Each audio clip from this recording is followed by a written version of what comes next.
बहुत समय पहले की बात है। एक राज्य में एक राजा राज करता था। उसकी 2 रानियां थी। दोनों रानियां निसंतान थी।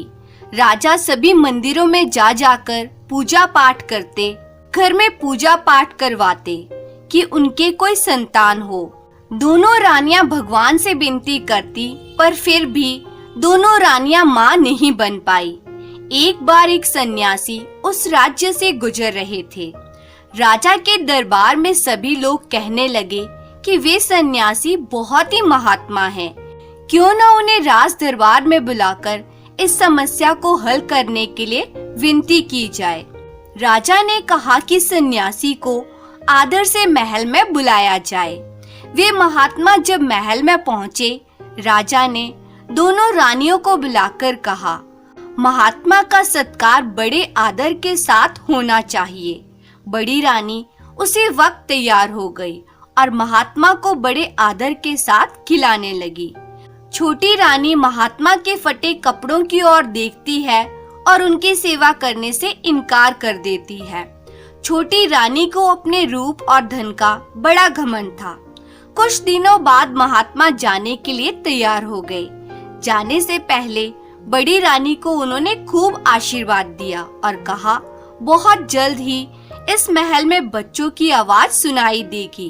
बड़ी रानी ये बात सुनकर बहुत खुश हो गई और सचमुच कुछ ही दिनों के भीतर वे गर्भवती हो गई। ये खबर राजा के पास पहुंची तो राजा बहुत खुश हुए। प्रजा तक भी ये खबर पहुंच गई कि राजा अब पिता बनने वाले हैं। पूरे राज्य में लोग खुशियां मनाने लगे। बड़ी रानी का सम्मान बहुत बढ़ गया और उनकी देखभाल करने के लिए और भी लोग रखे गए।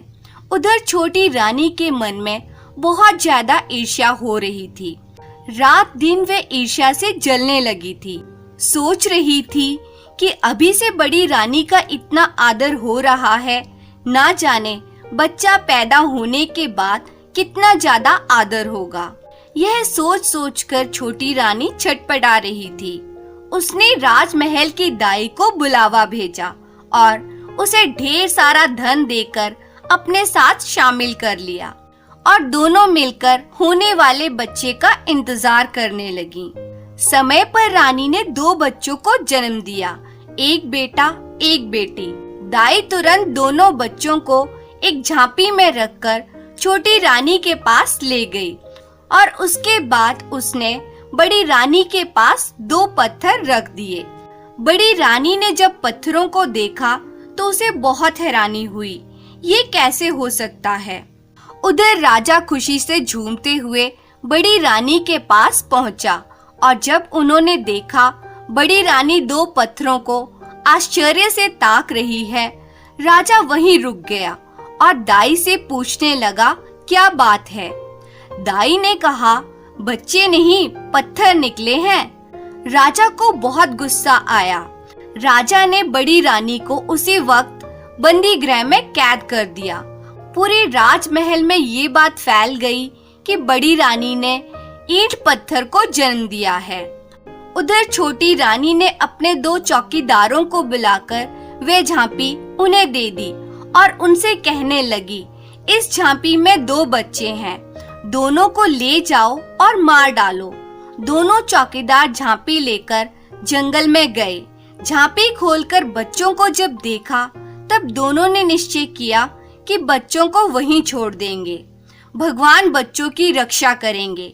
यह सोचकर वहीं झांपी रखकर दोनों महल वापस आ गए। छोटी रानी ने जब पूछा, हो गया काम? उन्होंने कहा, हाँ हो गया काम। इधर बड़ी रानी दिन रात पूजा पाठ में लग गई। राजा ने बड़ी रानी को फिर से महल में रहने दिया। बड़ी रानी सुबह से शाम तक पूजा करती रहती। पूजा करने के लिए फूल लाने सिपाही को भेजती। एक दिन आसपास कोई फूल नहीं मिले। सिपाही जंगल में फूल लाने गए। जंगल में सिपाही ने देखा बड़े सुंदर चंपा के फूल लगे हुए थे। चंपा और बांस का झाड़ पास पास उगे हुए थे। सिपाही फूल तोड़ने के लिए जैसे ही नजदीक आया, चंपा के झाड़ ने कहा, ओ भाई बांस। बांस झाड़ ने कहा, कहो बहना चंपा। चंपा ने कहा, राजा के सिपाही फूल तोड़ने आए हैं। बांस ने कहा, तो लग जा बहन आकाश से।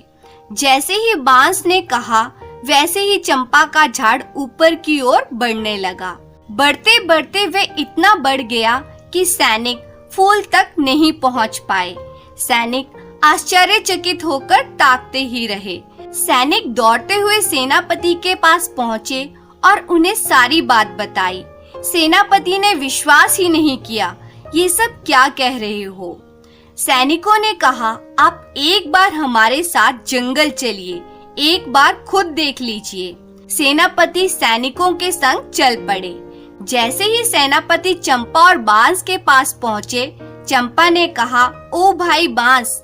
बांस ने कहा, कहो बहना चंपा। चंपा ने कहा, राजा के सेनापति फूल तोड़ने आए हैं। बांस ने कहा, लग जा बहन आकाश के साथ। चंपा का झाड़ बढ़ते बढ़ते और भी ऊंचाई तक पहुंच गया। सेनापति बहुत ही डर गया। दौड़ते दौड़ते पहुंचे मंत्री के पास। अब मंत्री चल पड़े देखने के लिए। चंपा को ऊपर से दूर तक दिखाई दे रहा था। उसने दूर से ही देख लिया कि मंत्री जी आ रहे हैं। चंपा बोली, ओ भैया बांस। बांस ने कहा, कहो बहना चंपा। चंपा ने कहा, राजा के मंत्री फूल तोड़ने आ रहे हैं, लग जाओ बहन आकाश के साथ। मंत्री जी जैसे ही पेड़ तक पहुँचे, पेड़ और भी ऊपर तक पहुँच गया। मंत्री जी सीधे पहुँचे राजा के दरबार में। राजा ने कहा, मंत्री जी आप इतना घबराए हुए क्यों हो?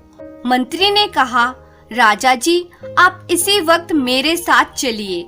सारी बात सुनकर राजा ने कहा, मेरी छोटी रानी भी मेरे साथ चलेगी, ये तो उन्हें भी देखना चाहिए। छोटी रानी को खबर देने वही दो सिपाही पहुँचे जिन्होंने उन बच्चों को वहाँ फेंका था। दोनों खूब डर गए थे। छोटी रानी भी डर गई थी। वे जल्दी से तैयार होकर राजा के साथ चल पड़ी। उधर बड़ी रानी फूल के लिए व्याकुल हो रही थी और सैनिकों को बुलावा भेजा था ये जानने के लिए कि वे अब तक फूल क्यों नहीं लाए। बड़ी रानी छोटी रानी के महल के पास से गुजर रही थी। उन्हें छोटी रानी और दो सिपाहियों की बात सुनाई दी। राजा और छोटी रानी जब जाने लगे, उनकी सवारी के पीछे पीछे बड़ी रानी पैदल ही चलने लगी। बहुत व्याकुल होकर वे चलती ही जा रही थी। चंपा के झाड़ को ऊपर से सब कुछ दिखाई दे रहा था। जैसे ही वे सब पहुँचे तो चंपा बोली, ओ भैया बांस। बांस ने कहा, कहो बहना चंपा। चंपा ने कहा, छोटी रानी संग राजा फूल तोड़ने आए हैं, लग जा बहन आकाश के साथ। चंपा का झाड़ और भी ऊंचा हो गया। राजा दोनों पेड़ों के पास पहुंचकर पूछने लगे, क्या बात है, तुम दोनों भाई बहन हो, कैसे चंपा और बांस बन गए? उसी वक्त बड़ी रानी वहां तक पहुंची। चंपा ने जोर से कहा, ओ भैया बांस। बांस ने कहा, कहो बहना चंपा। चंपा ने कहा, हमारी माँ बड़ी रानी फूल तोड़ने आ रही हैं, तो बहन जमीन से लग जा।